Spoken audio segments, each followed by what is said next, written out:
जय हिंद दोस्तों। SSB interview के डे 1 में जो picture perception and discussion test होता है, इस पिक्चर परसेप्शन डिस्कशन टेस्ट की तैयारी आपको बहुत ही सीरियसनेस के साथ करना है। सो मेनी टाइम्स हम देखते हैं कि बच्चा अपने एसएसबी के 5 डेज की प्रोसीजर में इतना बिजी हो जाता है कि वो स्क्रीनिंग टेस्ट को जो है नजरअंदाज कर देता है, और कई बार जो है इतनी करी हुई प्रिपरेशन कोई काम नहीं आती जब बच्चा स्क्रीन आउट होकर के घर आ जाता है। तो दोस्तों, आप स्क्रीन आउट ना हो और आपकी उसमें मैं कितनी मदद कर सकता हूं, इसके लिए हमेशा वीडियोस लेकर के आता हूं।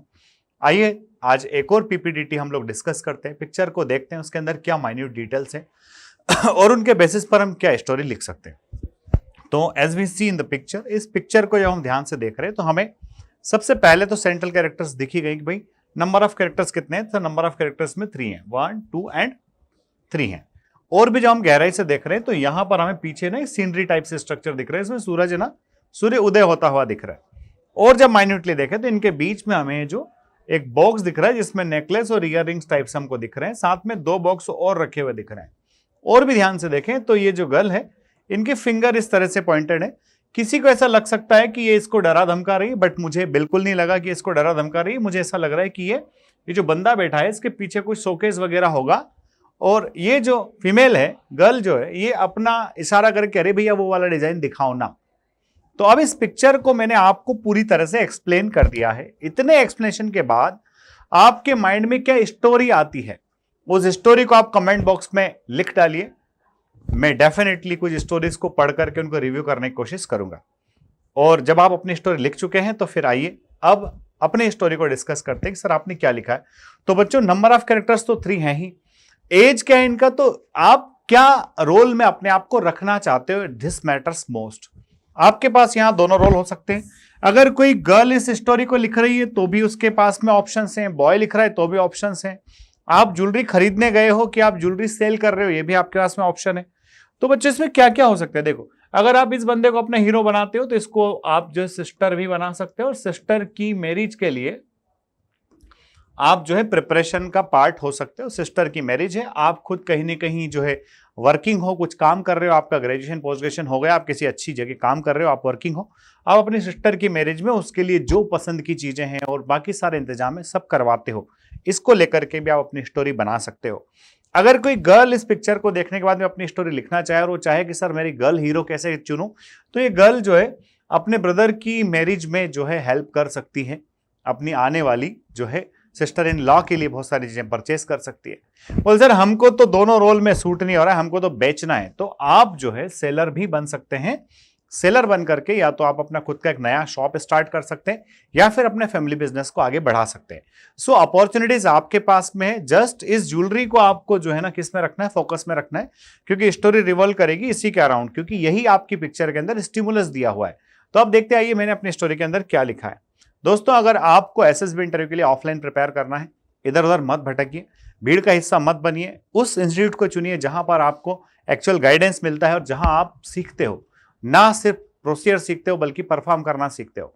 तो हमारा नया जो बैच है, अभी दिवाली तक के तो सारे बैचेस फुल हैं, नया बैच जो है after Diwali 11th of the नवंबर से स्टार्ट होगा। दोस्तों, इस नवंबर में बैच स्टार्ट होने वाले के लिए हमारे पास में एसर्स हैं, इसलिए मेरे अलावा जो है इस संस्थान पर इतने महान एसर्स हैं जिनके पास में वर्षों का एक्सपीरियंस है, तो आप इनके गाइडेंस में एसएसबी इंटरव्यू की तैयारी कर सकते हैं। अब देखते हैं अपनी स्टोरी को, मैंने अपनी स्टोरी के अंदर क्या लिखा है। तो देखिए, राजेश है ना, Rajesh family was involve in A jewellery business. तो राजेश का जो परिवार था वो ज्वेलरी के बिजनेस में पहले से ही था, है ना।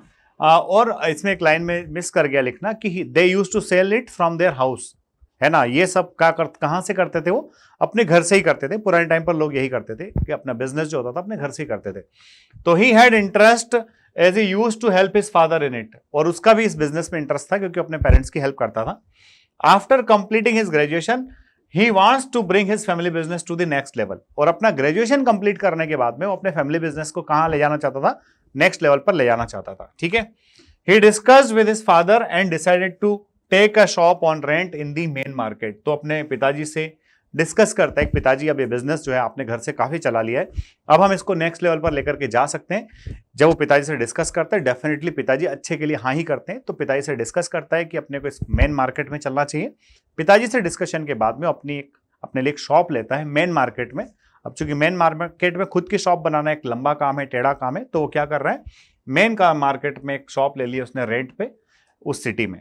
ही decorated the shop well with some scenery as well, है ना, वो उस शॉप को बढ़िया डेकोरेट करता है, लाइट्स लगवाता है, मिरर्स लगवाता है, साथ ही साथ कुछ सीनरी भी लगवा देता है। सीनरी मैंने इसलिए लिखा है क्योंकि वो जो बैठे हैं ना दो लोग, उनके पीछे आपको सनराइज होता दिख रहा है, तो सीनरी वगैरह लगा के पूरी शॉप को एकदम बढ़िया डेकोरेट कर देता है। He also contacted to the manufacturers of, है ना, लेटेस्ट डिजाइन। वो किन से कांटेक्ट करता है, वो ऐसे मैन्युफैक्चरर से कांटेक्ट करता है जो लेटेस्ट डिजाइन्स की ज्वेलरी बनाते हैं और थोक में बेचते हैं, ठीक है। टू परचेस मटेरियल, उन्हीं से मटेरियल वो परचेस करता है। He arranged for good packaging material, और वो किसका भी अरेंजमेंट करता है, गुड पैकेजिंग मटेरियल का, क्योंकि आपने देखा है कि ज्वेलरी जिस बॉक्स के अंदर रखी है बॉक्स बड़ा अच्छा दिख रहा है बाहर से, तो वो हमने यहां मेंशन कर दिया कि he also arranged for the good packaging material, है ना। Now he promoted his business on different platforms, अब वो डिफरेंट प्लेटफॉर्म्स पर अपना बिजनेस को प्रमोट करता है, ठीक है।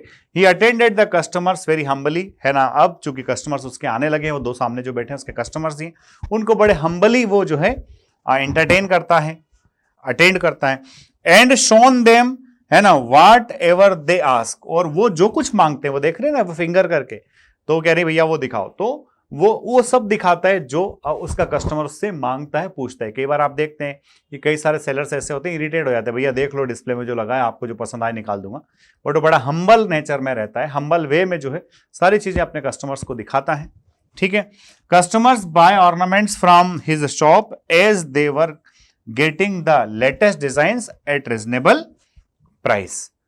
तो बच्चों कस्टमर्स का तो फायदा हो ही गया कि बंदा जो है रीजनेबल प्राइस में चीजें बेच रहा है लेटेस्ट डिजाइन की, और उसकी फैमिली का जो बिजनेस है वो डेफिनेटली कहां चल गया, नेक्स्ट लेवल पर पहुंच गया।